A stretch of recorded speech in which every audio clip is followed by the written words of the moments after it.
2강 시간이 찾아왔고요. 오늘 여러분들한테 일러드릴 내용은 기술적 분석에 대한 기본적인 이론, 그리고 지지저항선을 통해 우리가 차트에서 어떻게 매매해야 되는지 이런 부분들을 하나하나 설명을 드려보도록 하겠습니다. 자, 그럼 바로 강의 시작해 보도록 할게요. 우선 우리가 알아야 될 부분은 뭐냐면 기술적 분석이 무엇인지에 대해서 한번 짚고 넘어갈 필요가 있습니다.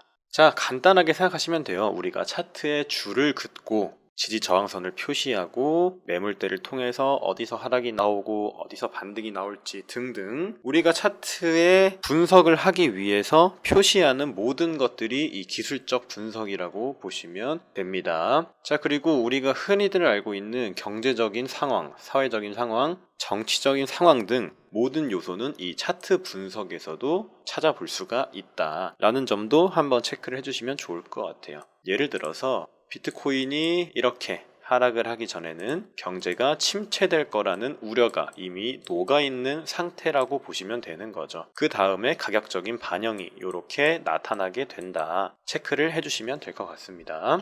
자, 가격은 추세에 따라 움직인다. 추세는 기술적 분석에 있어 매우 중요하고 꼭 짚고 넘어가야 할 기본 중에 기본이다 라는 얘기가 있습니다.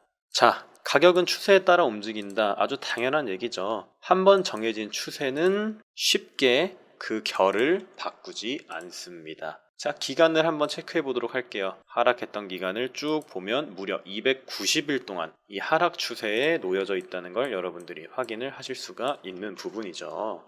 자, 상승할 때도 마찬가지입니다. 한번 상승하는 추세가 이렇게 정해지게 된다면 그 추세는 깨지기 전까지 굉장히 긴 기간 상승을 유지하게 된다. 무려 반년 정도 상승을 해준 모습이죠. 이렇게 일봉에서 한번 정해진 추세는 굉장히 깨지기가 힘들다 정도로 여러분들이 차트를 생각해 주시면 될 것 같습니다. 자, 한 번만 더 보도록 할게요. 여기 저점에서 이렇게 추세선을 이어봤을 때 총 상승했던 기간은 4달 반 정도가 되어버립니다. 이런 추세 추종 전략이 뭐가 좋냐면 단기적으로 가격이 하락을 해도 장기적인 추세가 우상향이기 때문에 그 추세선에 맞춰서 내가 조금 더 저렴한 가격에 이 코인을 구매를 해볼 수가 있는 거죠. 예를 들어서 이 추세가 유지가 되고 있으니까 이런 식으로 살짝 눌렸을 때 구매에 들어갈 수 있는 거고, 여기도 동일하게 추세선을 그어봤을 때 눌렸을 때 구매에 들어가는 그런 방법도 써볼 수가 있는 거죠. 여기 있는 내용은 더 비싸게 사서 더 비싸게 파는 방식이다 라고 나와 있는데, 사실 이 추세 추종 전략은 그렇게 추천드리고 싶진 않아요. 손익비가 좋은 매매 방법은 아니라서 어떤 식으로 매매를 하시면 되냐면 이 대추세가 상승일 때 분봉으로 쪼갠 다음 그 분봉 안에서 지지 저항선을 찾아서 매매에 들어가는 게 훨씬 더 유리하다는 점 참고를 해주시면 되겠습니다. 추세선만 따라가는 매매는 조금 이런 고점에서 구매를 할 확률이 높기 때문에 여기까지 눌리지 않으면 말짱 도루묵이고 막상 뚫어버리는 경우가 허다하거든요. 그러니까 이런 부분들을 참고를 해주시면 되겠습니다. 자, 역사는 반복된다. 중요한 얘기죠. 모든 투자 시장에선 이 가격적 움직임은 차트상에 나타나요. 그죠? 가격의 움직임은 결국 시장 참여자가 만드는 거고, 과거 시장 데이터로 미래 예측은 불가능하지만 특정 패턴들이 반복될 가능성이 높다라고 접근할 수 있습니다. 여기서 파생된 게 바로 엘리어트 파동 이론이기도 하죠.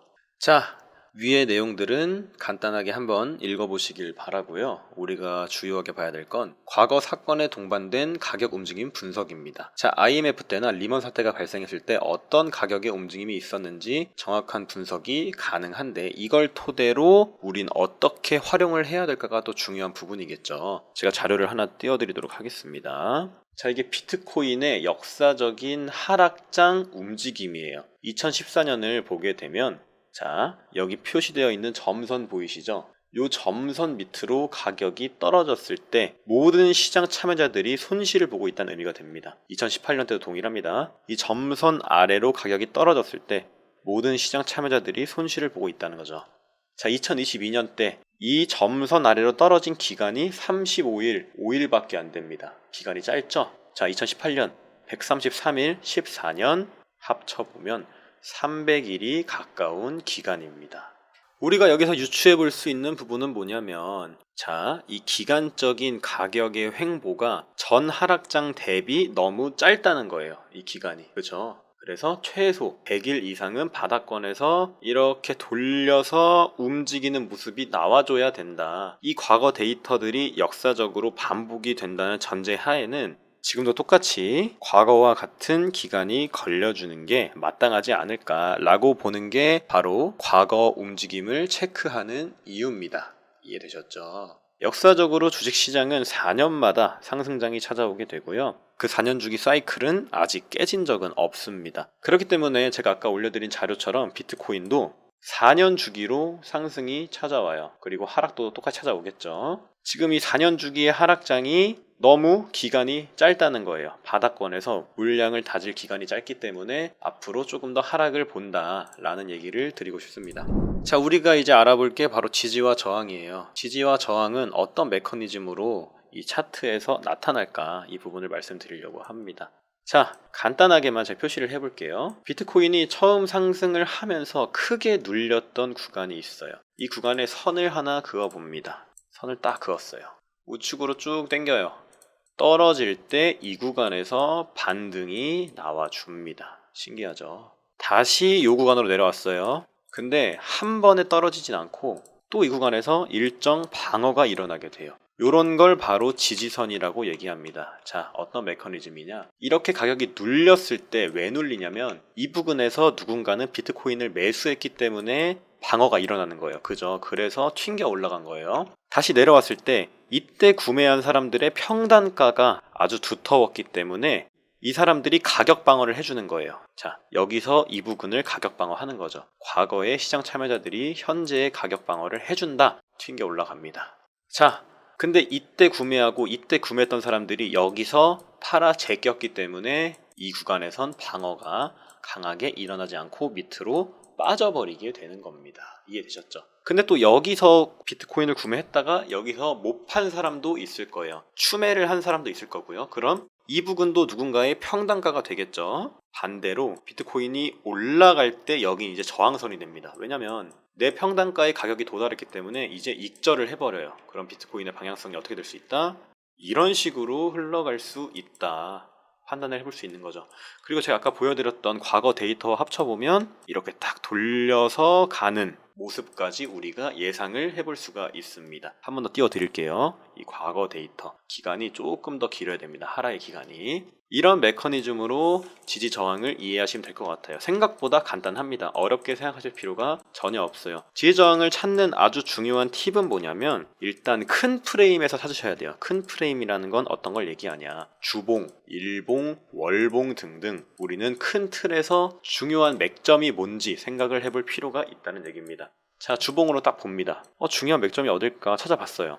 여기 이 부분일 것 같네. 왜냐면 하나, 둘, 지지가 나왔던 구간이니까. 다시 내려왔을 때 여기서 받아볼 수 있겠다 라고 생각을 하는 건데, 한 가지 고려해야 될 부분 뭐냐, 여기서 산 사람들이 여기를 방어해줬어. 그럼 또 방어해주겠지가 아니라 여기서 큰 상승을 했기 때문에 이번엔 팔았을 수 있겠다. 그럼 여기 지지가 약할 수 있겠네. 그러면 여기다가 문자를 딱 달아놓는 거예요.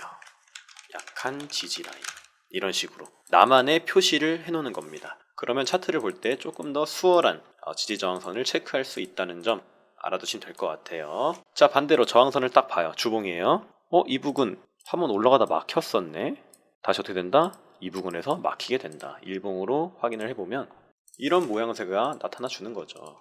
이 저항선을 뚫지 못하는 이런 상황이 되어버린다. 이런 식으로 여러분들이 이해를 해주시면 될 것 같습니다. 즉 수요와 공급 원칙이 그대로 반영된 선이 바로 지지 저항선이다. 이렇게 이해하시면 됩니다. 자, 가격이 하락했을 때 하락이 제한된 이유는 싼 가격의 매수 세력이 수요를 유발시키고 반대로 매도 세력의 공급은 줄어들었기 때문이다. 제가 앞에 설명드린 부분이죠. 일시정지 하시고 한 번씩 읽어보시기만 하면 돼요. 다음. 자, 지지선은 가격이 일정 수준 하락할 경우에 이에 대응하는 매수세가 강력하게 나타나 매도 세력을 압도하는 구간이다. 간단하죠? 요 부분일 거예요. 요 부분. 요렇게 체크를 하시면 됩니다. 자, 지지선 부근에서 가격의 하락세는 지지를 받고 가격의 움직임은 상승세로 바뀌거나 지지선 바로 위쪽에서 형성을 하게 된다. 요렇게 모양이 나오게 된다는 얘기입니다.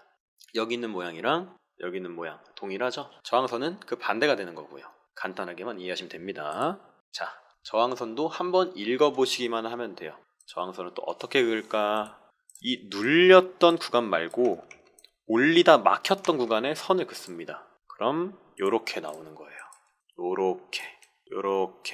요렇게 나오게 되는 겁니다. 근데 단순하게 지지 저항선만 긋는 게 아니라 심리적으로 판단할 필요가 있는 거예요.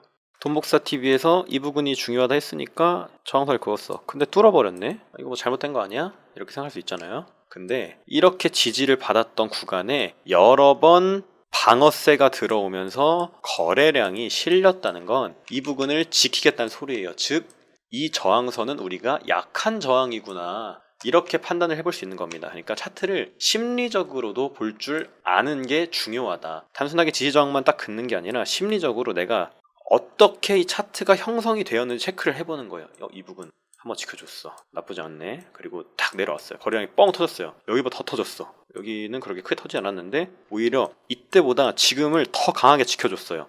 야, 이거는 확실하게 강한 지지선으로 체크가 됐구나. 그럼 이 부분의 수요가 강하니까 상단 저항선을 뚫어버릴 확률이 높겠다. 이런 식으로 판단을 하면 되겠습니다.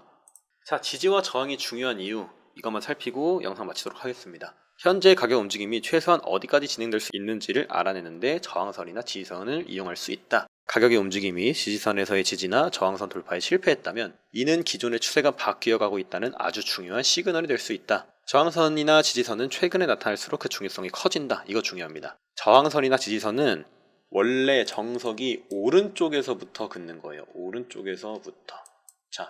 자, 그럼 지지저항을 한 번 더 그어 볼게요. 오른쪽에서부터 긋는 거다 라고 했을 때 가장 중요한 가격 범위는 최근에 형성한 고점이 됩니다. 이해되셨죠? 자, 보시면 여기도 이제 저항으로 작용을 한 거잖아요. 두 번 쌍봉을 맞았으니까. 근데 이건 과거의 가격 데이터이기 때문에 이제 중요한 고점 저항은 이 부분이 되는 거예요. 즉, 차트를 오른쪽에서 왼쪽으로 보는 게 중요하다. 과거의 지지선 물론 중요하죠. 근데 최근의 저항, 최근의 지지가 훨씬 더 중요하다라는 점만 체크를 해주시면 될 것 같습니다. 가장 최근에 나타난 가격의 변동이 향후 가격 움직임을 지배할 가능성이 높기 때문이다. 이 부분 잘 체크를 하시길 바라겠습니다. 자, 오늘은 2강 기술적 분석의 이론, 원리, 그리고 지지저항에 대해서 여러분들한테 설명을 드렸습니다. 다음 3강에서는 더 질 좋은 내용과 함께 다시 찾아뵙도록 할 테니까 영상 이해가 되실 때까지 여러 번 돌려보시고 차트에도 선을 그어보시면서 내 걸로 만드는 연습을 해보시길 바라겠습니다. 시청해주셔서 감사드립니다.